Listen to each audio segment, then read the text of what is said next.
ఒకనాడు ఇదే ఊరిలో, ఇదే గ్రామములో, ఇదే ప్రజల మధ్య పిడికెడు గింజల కొరకు, పిడికెడు బియ్యం కొరకు గోని సంచి చేత పట్టుకొని, నేను మరలా రిపీట్ చేస్తున్నాను ఈ మాట, పిడికెడు గింజలు, పిడికెడు బియ్యం కొరకు గోని సంచి చేత పట్టుకొని ఆశతో సహాయం చేస్తారన్న కోరికతో అగచాట్లు పడిన ఊరే ఇదిగో ఈ ఊరు. ఆ గోని సంచి చేత పట్టుకుని యవనుడే ఈ ఆశీర్వాదానికి కారకుడండి. ఇదే గ్రామంలో, ఇదే ఊరిలో, ఇదే ప్రజల మధ్య గొప్పెడు బియ్యం కొరకు సంచి చేత పట్టుకుని ఆ యవనుని దేవుడు దీవించిన దీవెనకు ప్రతిఫలమే ఈ రోజున ఈ సమృద్ధిగా ఈ ఊరిలో, ఇదే ప్రజల మధ్య, ఈ గ్రామంలోనే ఈ విస్తారమైన ఆశీర్వాదం ఆ దేవుడు కలిగించడానికి గల కారణం ఏంటి?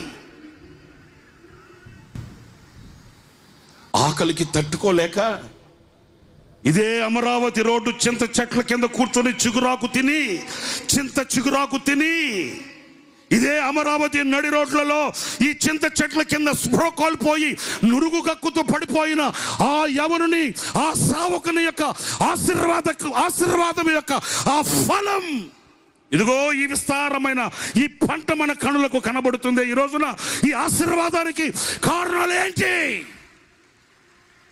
ఆలోచించండి. ఇదే చోట కూలిపోయిన ఒక పాక అదే చోటుకి ప్రపంచపు నలుదిశల నుండి ప్రజల రాక, కూలిపోయిన పాకను చూచుకుంటూ కన్నీటి సాగరములో అల్లాడిపోతూ తల్లడిల్లిపోయిన ఆ కన్నీళ్లను చూచిన శక్తిగల దేవుడు దీవించిన దీవెనకు నిదర్శనమే ఈ కంటి చూపు మేరలో కనబడుతున్న ఈ ప్రభంజనం. ఇదే చోట కన్నీటి కడలిలో వినబడిన ఆ ఒకని స్వరం, ఇదే చోట కన్నీటి కడలిలో వినబడిన ఒకరి స్వరం ఈనాడు లక్షల మంది స్వరాలుగా మారు మ్రోగుతున్న విశ్వాస వీరుడు సంచరించిన దయాక్షేత్రం. దీనికి కారణం ఆ ఒక్కని నోట పలుకబడిన ఆ శ్రేష్టమైన కీర్తన, ఆ ఒక్కని స్వరం. ఈనాడు లక్షల స్వరాలుగా మార్చబడిన దీవెన దయాక్షేత్రం. ప్రియ సహోదరులారా, ఈ ఆశీర్వాదం ఎవరిది? ఈ దీవెన ఎవరిది? ఈ ఆశీర్వాదపు జల్లులు ఎవరి కొరకు?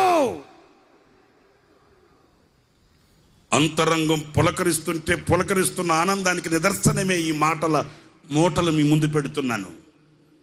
ఎవనిదో కాదు, ఒక యవనునిది. నడుము కట్టి, నడుము బిగించి, పానార్పణముగా ప్రభు పాదాల దగ్గర రక్తం చిందించి ఆయన పరిచర్య కొరకై, ఆయన పరి కొరకై ఆఖరి వరకు వెలిగి విజయాన్ని చూచిన ఆశా దీపం విశ్వాస వీరుడు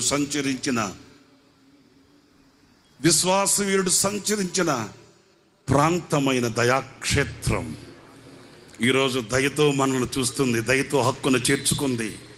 గుడారాల పండుగకు స్థలం లేదే. ఎక్కడ అంటే ఈ దయాక్షేత్రం చేతులు చాపి పిలిచింది. నేనున్నాను ఇక్కడ, మిమ్మల్ని ఆదరించగలిగిన, మిమ్మల్ని పోషించగలిగిన, మిమ్మల్ని ఉద్ధరించగలిగిన, మీకు ఆశ్రయం ఇవ్వగలిగిన ఒక క్షేత్రం. నా ప్రియ సహోదరులారా, ఆనాడు ఎవరు లేరు, ఆనాడు ఒక్కడు లేడు, ఆనాడు ఏమి కానరాని ఆ నిశీదిలో ఆ చీకటి కమ్మిన నాడు, చీకటి కమ్ముకొనిన వేళ మేఘం కమ్ముకుంది.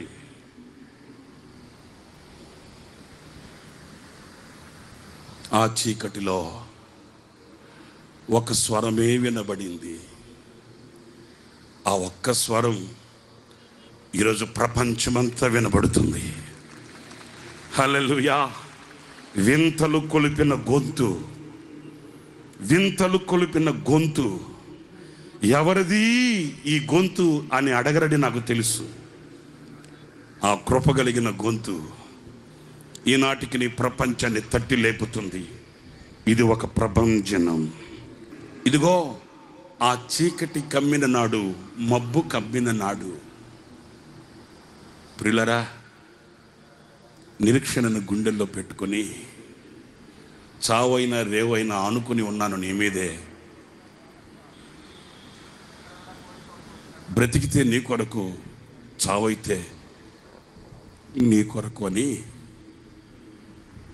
ఆయన పాదాలు పట్టుకున్న పాదాలని విడవకుండా, అదిగో నేను చెప్తున్నాను కదా, పిలిచిన దేవుడు నమ్మదగినవాడు, పిలిచినవాడు నా ప్రియుడు, పిలిచినవాడు చెయ్యి విడువడు.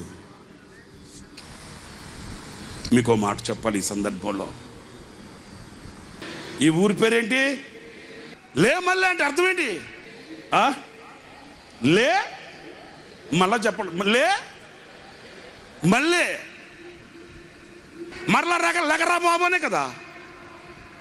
ఒకసారి లేచింది ఒక ప్రపంచనం, ప్రపంచాన్ని చుట్టొచ్చేసింది ఒక ప్రపంచనం. స్తోత్రం కలుగును గాక. ఇక రెండవసారి లేస్తుంది మరొక ప్రపంచనం. స్తోత్రం కలుగు గాక. ఆయుష్ ఉండాలే కానీ, క్షేమం ఉండాలే కానీ, భూతల మీద పాదాలు మోపగలగాలి కానీ, ఈ ప్రపంచనాన్ని, హోసన్న విజయ పతాకాన్ని ఏ స్థితిలో ప్రభు ఉంచబోతున్నాడో ఆనాడు మనం మాట్లాడుకోవాలి. స్తోత్రం కలుగుగాక. హల్లెలూయా. ఈ రోజున స్థాపించబడినది ఏనాడు కూడా ఒరిగేది కాదు, తరిగేది కాదు, నిలిచిపోయేది కాదు. రాబోయే రోజులలో మన కళ్ళతో మనం చూడబోతున్నాం ఆ శక్తి గల కార్యాన్ని. ఇది నిరీక్షణ, విశ్వాసం, ప్రభుతో జీవించే జీవిత అనుబంధం.